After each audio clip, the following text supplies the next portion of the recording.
और बहुत बड़ी अंतर्राष्ट्रीय खबर आ रही है लेबनान से। वहां पिछले 24 घंटों में 2 बार हुए सीरियल धमाकों से दुनिया पूरी तरह से सन्न है। इस तरह के धमाके पूरी दुनिया में पहली बार सामने आए हैं जब किसी कम्युनिकेशन डिवाइस का इस्तेमाल कर इस तरह के हमले को अंजाम दिया गया। लेबनान में 2 दिन पहले पेजर धमाके हुए तो कल वॉकी टॉकी यानी रेडियो सेट में हुए धमाकों से देश दहल गया। इन धमाकों में अब तक 20 से ज्यादा लोगों की मौत की खबर है, जबकि 450 से ज्यादा लोग घायल बताए जा रहे हैं। आज हिजबुल्लाह सांसद अली अम्मार के बेटे के अंतिम संस्कार के दौरान भी एक धमाका हो गया, जबकि बेरूत शहर में कई जगह विस्फोट होने की खबर मिली है। बताया गया कि पेजर की तरह ही जिन वॉकी टॉकी सेट्स में धमाके हुए वो भी 5 महीने पहले ही खरीदे गए थे, जबकि कुछ रिपोर्ट्स में तो यह दावा किया गया कि घरों में लगे सोलर सिस्टम में भी धमाके हुए। और इसी वजह से पूरे लेबनान में अब हर तरह के इलेक्ट्रॉनिक डिवाइस से लोग डर महसूस करने लगे हैं, सहमे हुए हैं। आपको बता दें कि 450 लोग घायल हुए, जबकि 20 लोगों के मारे जाने की खबर है। ये धमाके राजधानी बैरूत के कई इलाकों में हुए। लेबनान में हिजबुल्लाह के जो लड़ाके एक दूसरे से बातचीत के लिए वॉकी टॉकी का इस्तेमाल करते हैं, इसमें पहले पेजर्स के विस्फोट हुए थे, 12 लोगों की मौत हुई थी। और अब आपको बता दें कि एक बार फिर से धमाके हुए, 450 लोग घायल बताए जा रहे हैं, जबकि 20 लोग घायल हुए। लेबनान में इलेक्ट्रॉनिक डिवाइसेस का भी इस्तेमाल धमाकों के लिए किया जा रहा है। और ये 3 तस्वीरें हम आपको दिखा रहे हैं। सीरियल धमाकों से लेबनान पूरी तरह से दहल गया है। कल जिस तरह से पेजर पर धमाके हुए, फिर उसके बाद अब वॉकी टॉकी का इस्तेमाल किया गया। घर में जो सोलर सिस्टम लगे हुए हैं उसमें भी धमाकों की खबर है। 20 लोगों की मौत हुई है, जबकि 450 लोग घायल हुए हैं। जो तीसरी तस्वीर हम आपको दिखा रहे हैं, 3000 लोग घायल हुए थे, 12 लोग मारे गए थे। वो आप देखिए मार्केट का एरिया, जो तीसरी तस्वीर है उसमें पेजर का इस्तेमाल हुआ था। पेजर जैसा कि आपको मालूम है कम्युनिकेशन यानी इसका इस्तेमाल होता है। भारत में भी इसका इस्तेमाल पहले होता था जब तक मोबाइल नहीं आए थे, लेकिन अभी भी ये काफ़ी इस्तेमाल होता है लेबनान में। वहाँ की तस्वीरें हम आपको दिखा रहे हैं।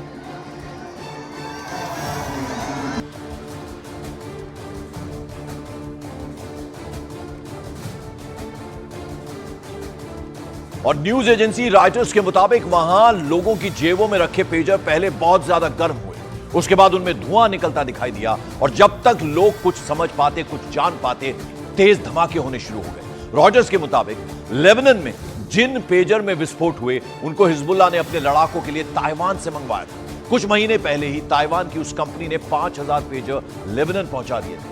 और लेबनान के एक अधिकारी ने यह दावा किया कि ताइवान से 5000 पेजर की सप्लाई लेबनान में होने से पहले ही उसमें विस्फोटक रख दिए गए थे। लेबनान के जब ऑफिसर से बातचीत हुई तो उसके आधार पर रॉयटर्स ने यह इंफॉर्मेशन दी कि हर एक पेजर में 3-3 ग्राम विस्फोटक रखे गए थे। तो आप अंदाजा लगा सकते हैं किस तरह से पूरी प्लानिंग की गई थी।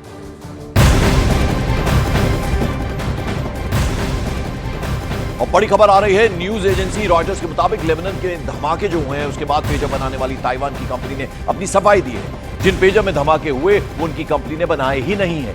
उन्होंने यह भी दावा किया कि एक करार के तहत वो पेजर उनके नाम से चलने वाली एक यूरोपियन कंपनी ने बनाए।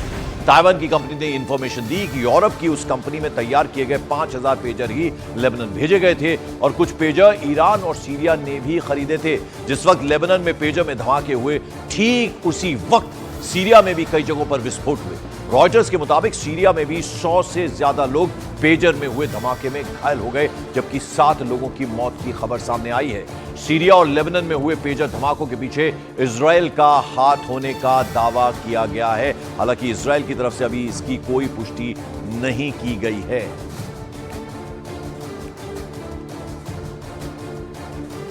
और लेबनान में तबाही मचाने की प्लानिंग इजराइल की खुफिया एजेंसी मोसाद ने बहुत पहले से कर ली थी, क्योंकि रॉयटर्स के मुताबिक मोसाद को इस बात की जानकारी थी कि हिजबुल्लाह अपने लड़ाकों के लिए पेजर ताइवान से मंगवाएगा, क्योंकि हिजबुल्लाह ने इसी साल फरवरी में मोबाइल फोन की जगह पेजर के इस्तेमाल का फैसला लिया था, क्योंकि हिजबुल्लाह को डर था कि मोबाइल फोन के जरिए उनकी जासूसी की जा सकती है, और इसीलिए उसने मोबाइल फोन हटाकर पेजर का इस्तेमाल करने का फैसला किया। मोसाद ने हिजबुल्लाह के उसी फैसले के बाद पेजर को ही बम बनाने की प्लानिंग शुरू कर दी थी। तो आप समझ सकते हैं कि किस तरह से ये पूरी की पूरी प्लानिंग की गई। अब जरा आपको वो वीडियो दिखाते हैं जब हिजबुल्लाह सांसद अली अम्मार के बेटे के जनाजे के वक्त विस्फोट हुआ। हिजबुल्लाह सांसद का बेटा 17 सितंबर को पेजर में हुए धमाके में मारा गया था। लेबनान में हिजबुल्लाह के लड़ाके एक दूसरे से बातचीत के वॉकी टॉकी का इस्तेमाल करते हैं। इसी समय जनाजे के दौरान ब्लास्ट हो गया। ये तस्वीरें आप देख रहे हैं पेजर के बाद अब किस तरह से वॉकी टॉकी, लेकिन आप ये देखिए जनाजा जब निकल रहा था तो कैसे वहां जबरदस्त तरीके से ब्लास्ट हुआ। और ये ब्लास्ट जो है वो वॉकी टॉकी में हुआ है, क्योंकि एक दूसरे से बात वॉकी टॉकी के जरिए की जा रही थी कि अचानक से ये जबरदस्त धमाका हुआ, विस्फोट हुआ। हिजबुल्लाह सांसद का बेटा जिसका कि अंतिम संस्कार के लिए जब जा रही थी, आप ये देखिए वो वैन खड़ी है और अचानक से वहां ये देखिए आप कितनी जबरदस्त आवाज के साथ ये धमाका होता है। और ये जो वॉकी टॉकी है इसका इस्तेमाल हिजबुल्लाह के लड़ाके एक दूसरे से बातचीत करने के लिए करते हैं। वन वे होता है, यानी जब एक शख्स बोल रहा होता है दूसरा सुन रहा होता है, फिर दूसरा बोलता है तो दूसरा सुनता है। ये इस्तेमाल वॉकी टॉकी का किया जाता है और इसमें किस तरह से धमाका हुआ ये आप सुन सकते हैं, देख सकते हैं।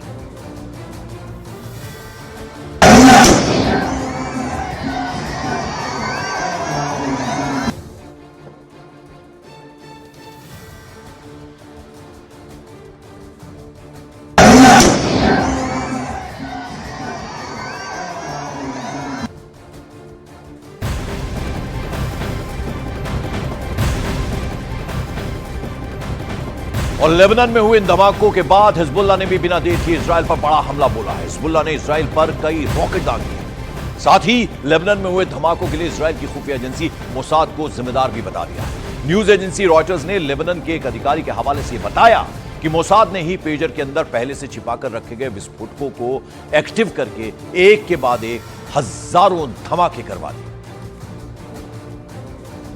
तो आपको बता रहे हैं कि मोसाद पर हमलों को अंजाम देने का सीधे सीधे आरोप लगाया गया है और यह बताया गया कि मोसाद ने पेजर के अंदर पहले से ही छिपाकर रखे गए विस्फोटों को एक्टिव किया और फिर एक के बाद एक हजारों धमाके करवा दिए। और लेबनान ने सीधे सीधे धमाकों के लिए जिम्मेदार ठहराया है इजराइल को। और किस तरह से धमाकों को अंजाम दिया गया, पहले पेजर का इस्तेमाल करके, क्योंकि उसका कम्युनिकेशन के लिए इस्तेमाल किया जाता है। लेबनान में हिजबुल्लाह जो है उसका इस्तेमाल करता है और फिर उसके बाद वॉकी टॉकी का इस्तेमाल किया गया। और यह भी कहा जा रहा है कि सोलर सिस्टम जो लगे थे उसके जरिए भी धमाकों को अंजाम दिया गया।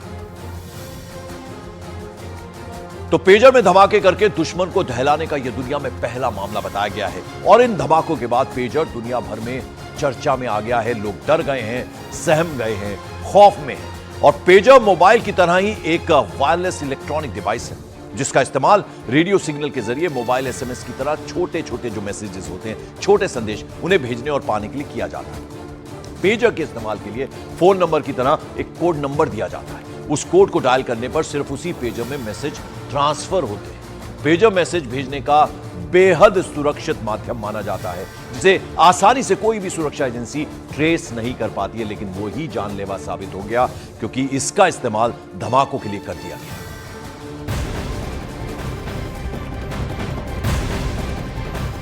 और लेबनान में हुए पेजर और वॉकी टॉकी धमाकों के बाद यूएनएससी यानी संयुक्त राष्ट्र सुरक्षा परिषद ने शुक्रवार को एक बड़ी बैठक बुलाई है।